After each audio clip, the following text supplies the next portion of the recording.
దేశంలోని ప్రజలందరి కోసం భారత వైద్య పరిశోధనా మండలి ICMR మరియు జాతీయ పోషకాహార సంస్థ NIN లేటెస్ట్ గా విడుదల చేసిన ఓ చార్ట్ లోని డైట్ వివరాలను ఈ వీడియోలో తెలుసుకుందాం. నెంబర్ 1, పోషకాలన్నీ ఒకే ఫుడ్ లో ఉండవు కాబట్టి దాదాపు అన్ని రకాల ఆహార పదార్థాలు తినాలి. నెంబర్ 2, నిత్యం తక్కువలో తక్కువ 2 లీటర్ల మంచినీళ్లు కంపల్సరీగా తాగాలి. నెంబర్ 3, సీజన్ ను బట్టి పండ్లను, ఫలాలను, కూరగాయలను సెలెక్ట్ చేసుకోవాలి.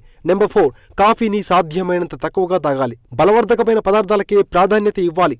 నెంబర్ 5, ప్రోటీన్ ఎక్కువ, కొవ్వు తక్కువ ఉన్న లిన్ మీట్ తినాలి. నెంబర్ 6, భోజనంలో ఉప్పు తగ్గించాలి. లవంగాలు, దాల్చిన చెక్క, మిరియాలు పెంచాలి. నెంబర్ 7, తినుబండారాల్లో షుగర్ కూడా తక్కువే వాడాలి. నెంబర్ 8, మసాలా ఎక్కువగా వేసిన, బాగా ఫ్రై చేసిన ఆహారానికి దూరంగా ఉంటే మంచిది. నెంబర్ 9, వంటల్లో నూనెలను లిమిట్ గా వినియోగించడం బెటర్. నెంబర్ 10, జ్యూస్లకు బదులు ఫ్రెష్ ఫ్రూట్స్ తినడం ఆరోగ్యానికి మేలు చేస్తుంది. కాంపిటేటివ్ ఎగ్జామ్స్ కు ఉపయోగపడే ఇలాంటి జీకే కరెంట్ అఫైర్స్ ని ఎప్పటికప్పుడు తెలుసుకునేందుకు మీ ఫోన్లో daily bytes current affairs app ను డౌన్లోడ్ చేసుకోండి.